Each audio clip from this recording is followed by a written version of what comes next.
चलिए भाई शुरू करते हैं अंताक्षरी।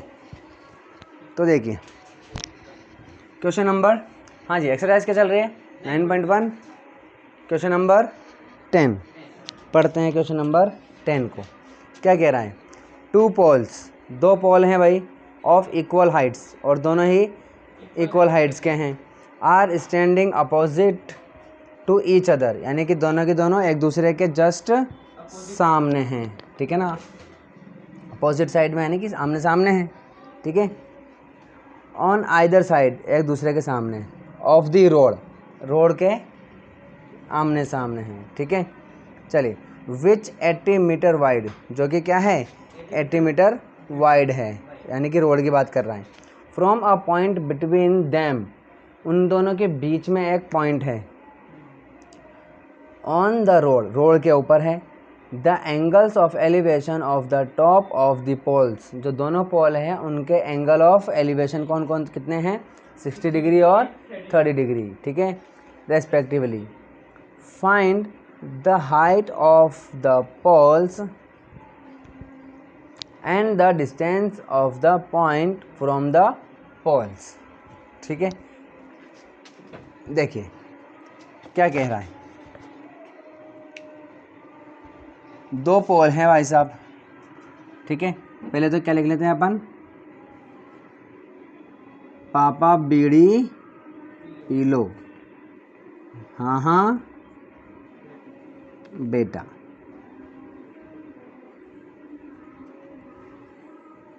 ये लो, ठीक है। चलिए तो देखिए 2 पोल हैं और दोनों ही इक्वल हाइट के हैं,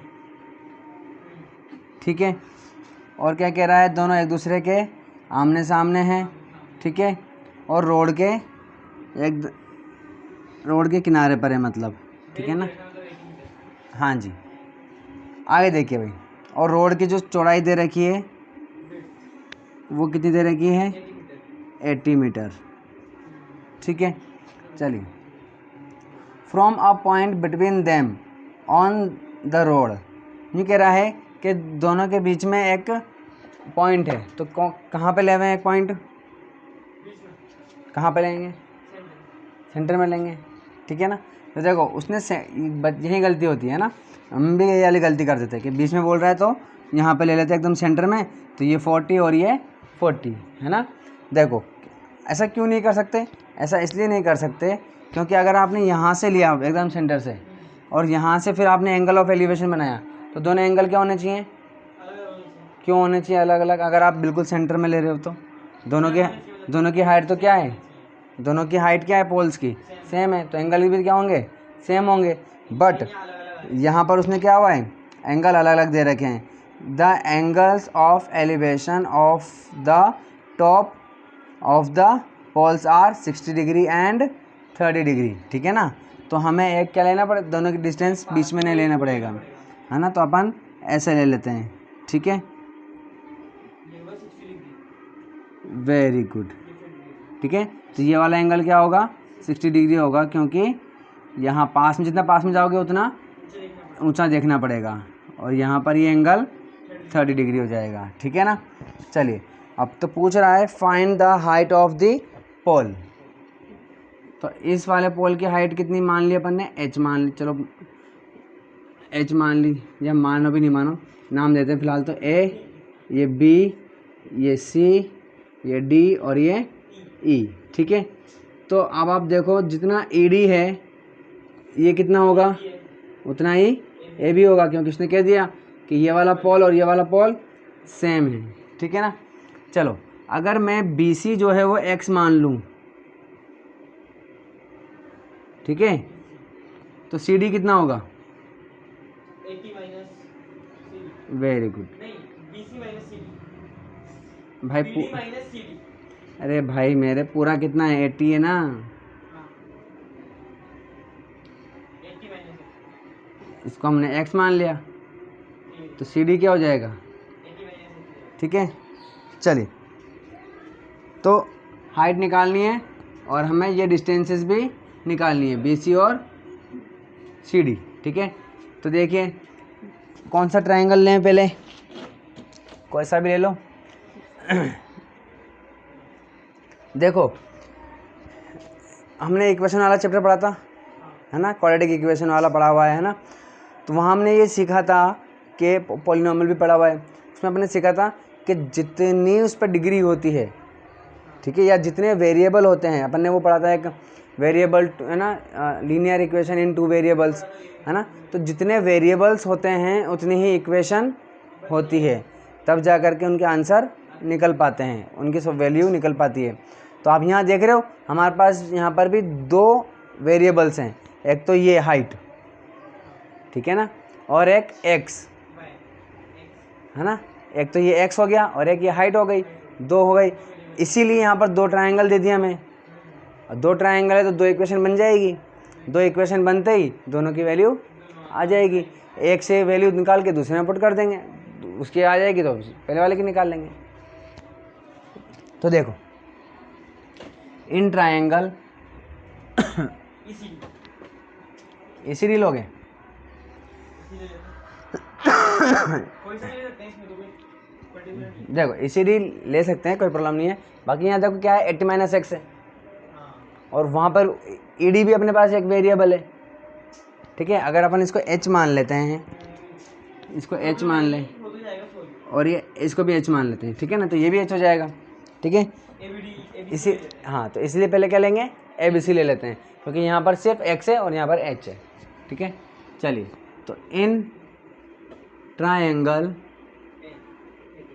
ABC, ठीक है, हाँ जी, परपेंडिकुलर और बेस, ये क्या है, परपेंडिकुलर और ये है बेस, ठीक है। तो क्या आ जाएगा, tan 30 is equal to perpendicular upon base. Perpendicular क्या है, h, बेस क्या है, x, ठीक है। चलिए, tan 30 की वैल्यू 1/√3, तो ये हो जाएगा h/x। चलिए, तो x की वैल्यू कितनी हो जाएगी भाई, इसको इधर भेज देंगे और इसको इधर भेज देंगे,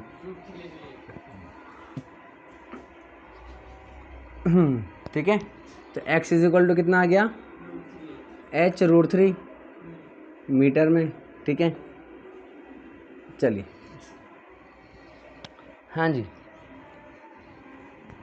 आगे देखिए, इन इसने मीटर वगैरह कुछ दिया नहीं ना, हाँ दिया हुआ है, 80 मीटर दिया ना, तो मीटर में आएगा। इन ट्रायंगल क्या भाई, ECD, अब देख लेते हैं, तो क्या हो जाएगा, tan 60 डिग्री, क्योंकि वही परपेंडिकुलर वाला है, is equal to h/80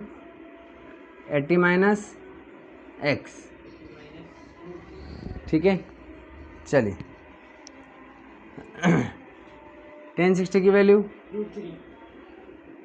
√3, h की वैल्यू h, हाँ जी, ये क्या है, 80 - x, इसको इधर भेज देंगे अपन। चलिए, तो ये कितना हो जाएगा, एक्स क्यों लेना अपने पास। हाँ, √3 80 - x is equal to h। अब यहाँ से देखिए, इक्वेशन 1 मान लो इसको, ठीक है। तो इक्वेशन 1 से अपन x की वैल्यू पुट कर देंगे यहाँ पर, 80 माइनस, ठीक है, x कितना है अपने पास, h√3 is equal to h, अंदर इंटू कर देते हैं, तो ये हो जाएगा 80√3 माइनस √3 कितना हो जाएगा, 3 हो जाएगा, तो ये 3h हो जाएगा, इज इक्वल टू h, ठीक है। ये माइनस का इधर जाएगा तो प्लस का, तो ये हो जाएगा 80√3 is equal to h plus 3h, कितना हो जाएगा, 4h।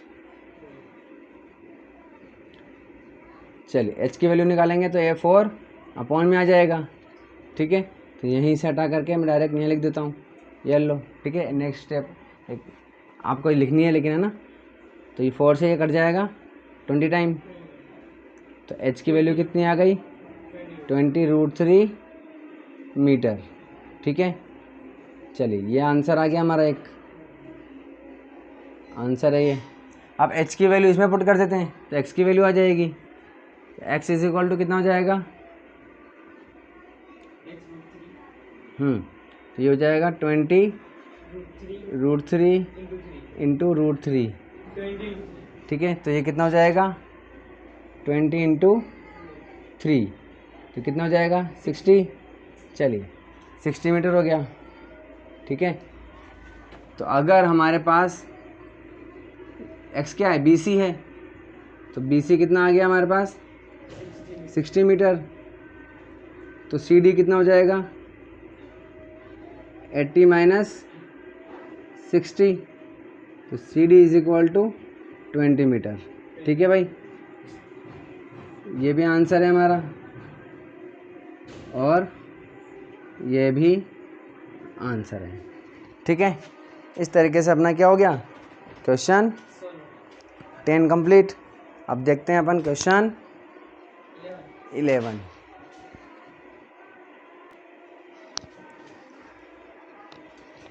चलिए ये दिख रहा है क्या, PBH दिख रहा है। चलो तो देखो क्वेश्चन क्या कह रहा है 11 वाला। अ टीवी टावर, एक टीवी टावर है, स्टैंड वर्टिकली, एकदम सीधा खड़ा हुआ है भाई, ठीक है। ये लो मान लेते हैं एकदम सीधा खड़ा हुआ है, ठीक है। On a bank, bank of the canal, canal एक तरीके से रिवर है ना। तो रिवर ये इस तरीके से ये रिवर है, यहाँ से ऐसे जा रही है रिवर, ठीक है ना, यूँ बह रही है, हाँ ऐसे ऐसे बह रही है ये, ठीक है ना। और इसके किनारे पर क्या है, एक टावर है, ठीक है। चलिए from a point on the other bank directly opposite the tower the angle of elevation of the top of the tower is 60 degree, ठीक है। ये कह रहा है कि ये जो रिवर है, ये कैनाल है ना, इसके दूसरे किनारे पर, दूसरा किनारा ये हो गया, ठीक है ना, और वो भी एकदम सामने के सामने, ठीक है। सामने का मतलब ये है जैसे कि मान लो कि ये टावर है, ठीक है, तो इसके जस्ट सामने के लिए बोल रहा है। क्यों बोल रहा है, क्योंकि ऐसा नहीं होगा तो प्रॉब्लम आएगी, क्योंकि यहाँ हो गया तो एंगल अलग हो जाएगा, डिस्टेंस अलग हो जाएगी, डिस्टेंस अलग हो जाएगी, है ना, इसलिए एकदम सामने के लिए बोल रहा है। तो एंगल ऑफ एलिवेशन कितना दे रखा है, 60 डिग्री दे रखा है, ठीक है। चलिए आगे क्या बोल रहा है भाई, from another point 20 metre away from this point, यानी कि ये जो पॉइंट है ना, इससे 20 मीटर अवे, अवे का मतलब होता है दूर, ठीक है ना। तो इससे दूर इधर ही जाएगा, तो ये हो जाएगा, ठीक है। यानी कि यहाँ से लेके यहाँ तक की डिस्टेंस कितनी दे दी, 20 मीटर दे दी। और इस पॉइंट से from this point on the line joining this point, यानी कि ये जो लाइन जा रही है ना, इसको ज्वाइन करते हुए यहाँ से 20 मीटर आगे, ठीक है, to the foot of the tower, the angle of elevation of the top of the tower is 30 degree. तो यहाँ से यहाँ तक का एंगल कितना हो जाएगा, 30 डिग्री दे दिया इसने, ठीक है। हाँ फाइंड द हाइट, हाँ ज़रूरी नहीं है ना कि भाई मान लो कि नहीं दिया हो कभी, है ना, तो अपन को आना चाहिए बनाना। Find the height of the tower and the width of the canal, तो हाइट ऑफ द टावर और width of the canal find करनी है अपन को।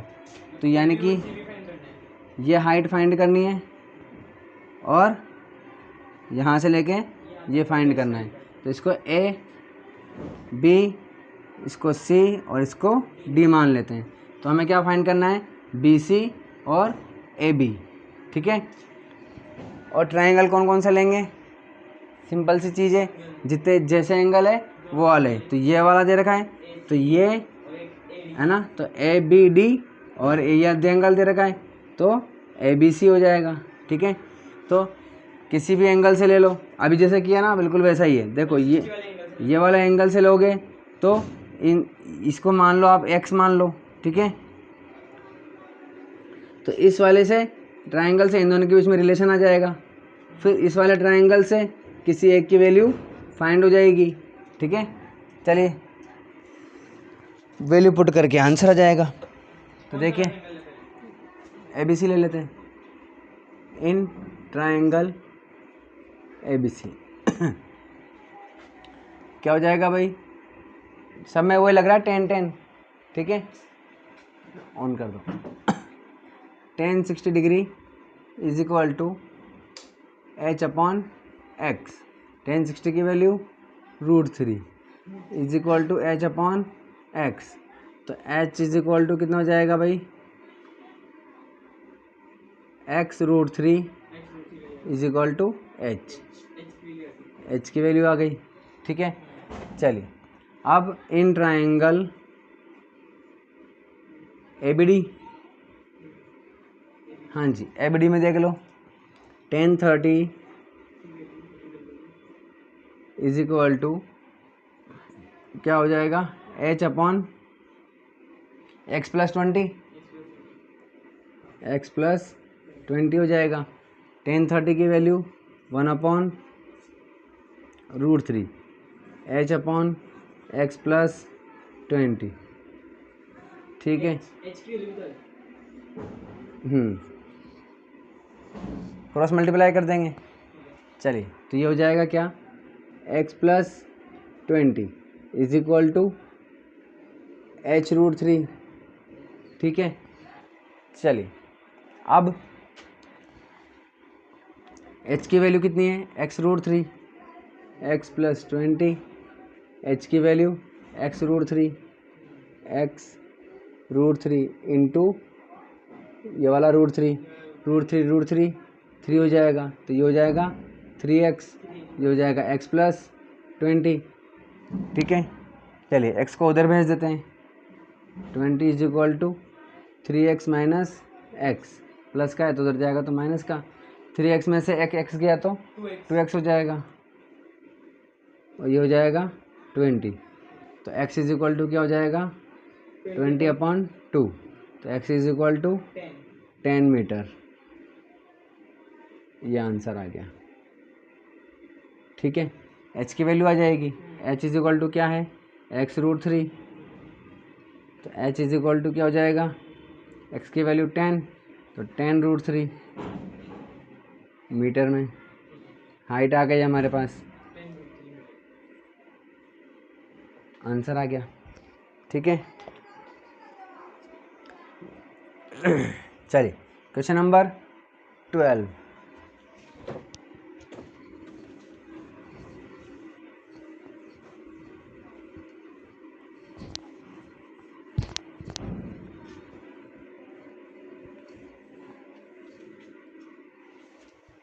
देखिए भाई, from the top of a 7 metre high building, देखो एक बिल्डिंग है जिसकी हाइट दे रखी है कितनी, 7 मीटर, ठीक है, और उसके टॉप से बात कर रहा है, यहाँ से इस जगह से, ठीक है। The angle of elevation, angle of elevation का मतलब क्या हुआ भाई, नीचे से ऊपर, यानी कि यहाँ से कहाँ देखेंगे, ऊपर देखेंगे यहाँ कहीं, ठीक है। चलिए angle of elevation of the top of a cable tower, यानी कि यहाँ पर जहाँ भी देख रहा है वो, जिस टॉप पर देख रहा है वो एक क्या है, केबल टावर है। ये हो गया हमारे पास, ठीक है। चलिए तो एंगल कितना बन रहा है इसका, 60 डिग्री, यहाँ से देख रहा है, इसका मतलब ये बनाना पड़ेगा हमको हॉरिजॉन्टल, ये रहा, तो ये एंगल कितना हो जाएगा, 60 डिग्री बोल रहा है वो। And the angle of depression of its foot is 45, यानी कि यहीं से ऊपर भी देख रहा है इसको और यहीं से नीचे भी देख रहा है, ठीक है। तो कितना एंगल देख रहा है वो, 45 नीचे देख रहा है, तो ये 45 हो जाएगा ना, तो वेरी गुड, ऊपर से देख रहा है, यहाँ से इस हॉरिजॉन्टल से देख रहा है, तो ये वाला एंगल कितना हो जाएगा, 45, ठीक है। लेकिन अगर ये 45 है, ये है ना, तो ये भी कितना होगा, 45 होगा, जेड बन गया, ठीक है। बट डायरेक्ट नहीं लिखना है, पहले इशू को समझना है, ठीक है ना। चलिए determine the height of the tower, ये हमें फाइंड करना है, टावर की हाइट फाइंड करनी है। तो इसमें देखो, इसी के जस्ट बराबर ये वाली तो 7 हो ही जाएगी, ये 7 मीटर हो जाएगी, ठीक है, ये फाइंड करनी है। तो दे देते हैं ए, और ये भी एक पॉइंट है मेरे पास, तो बी सी डी और ये ई। ठीक है, चलो A B C D E. ठीक है, तो देखो पहले क्या करेंगे, पहले अपन लेंगे ट्रायंगल EBC। पहले अपन देखो इस वाले ट्रायंगल से क्या निकल जाएगा, अपने पास ये है ना, तो इस वाले ट्रायंगल से बेस निकल जाएगा, बेस निकलते ही ये बेस भी सेम ही है, ये भी सेम है, तो ये निकल जाएगा, तो ये निकल जाएगा, और फिर इसको और इसको ऐड कर देंगे, आ जाएगा। ठीक है, चलिए, तो क्वेश्चन कौन सा है, 12। ठीक है, तो इन ट्रायंगल EDC, चलिए कितना दे रखा है, अब देखो सोचने वाली बात ही नहीं है, 45 है, कितना होगा ये, 7 होगा, ये 45 है तो ये भी 45 होगा, है ना, तो आइसोसेलेस ट्रायंगल हो गया, सोचने की ज़रूरत ही नहीं है, बस सॉल्व तो करना पड़ेगा, है ना। तो देखो पर हमारा BC से दे रखा है 7 मीटर, ED दे रखा है ना, बिल्डिंग ED दे रखा है, ED दे रखा है, BC नहीं दे रखा है ना भाई, ED दे रखा है, ये बिल्डिंग दे रखी है 7 मीटर, तो ये इसके जस्ट सामने ये इतने डिस्टेंस कितनी हो जाएगी, 7 मीटर ही। ये भी 7 मीटर ही ना, इसके बराबर ही तो है। ठीक है, चलिए, तो देखिए भाई इन ट्रायंगल, तो 10 45 डिग्री इज इक्वल टू कितना दे रखा है अपन को, ED अपॉन CD, तो 10 45 की वैल्यू 1, ED की वैल्यू 7, CD की वैल्यू CD हो जाएगी, इसको इधर भेज देंगे, 1 से इंटू होते CD हो जाएगा, तो CD is equal to 7 metre. अब अगर ये 7 मीटर है तो CD इज इक्वल टू क्या है, BE है, ये भी 7 मीटर है, तो ये भी कितना हो जाएगा, 7 मीटर हो जाएगा। ठीक है, चलिए, तो इन ट्रायंगल ABE, AB 10 60 का लेते हैं, चलिए, तो 10 60 degree is equal to AB upon BE, B दे रखा है 10 60 कितना होता है, √3 √3 इज इक्वल टू AB की वैल्यू फाइंड करनी है, BE की वैल्यू 7 है, 7 √3 आएगी AB, इधर भेज देंगे। चलिए, ठीक है, तो AB कितना हो जाएगा, 7 √3 7 √3 मीटर। क्या हमें AB फाइंड करना है, क्या हमें क्या फाइंड करना है, AC फाइंड करना है, हाँ AC तो कूलर के पास मिलता है, तो AC is equal to AB plus BC। ठीक है, तो AC is equal to AB की वैल्यू कितनी है, 7 √3 प्लस BC की वैल्यू BC की वैल्यू 7 है। चलिए, तो AC इज इक्वल टू 7 को माना जाएगा, √3 प्लस 1। क्वेश्चन में √3 की वैल्यू दी नहीं है तो इंटू करने की ज़रूरत नहीं है, मीटर में हो जाएगा। चलिए, तो ये आंसर हो गया हमारा। ठीक है, चलिए बाकी ये क्वेश्चन अपन कल करेंगे, कल ख़त्म हो जाएगी एक्सरसाइज अपनी।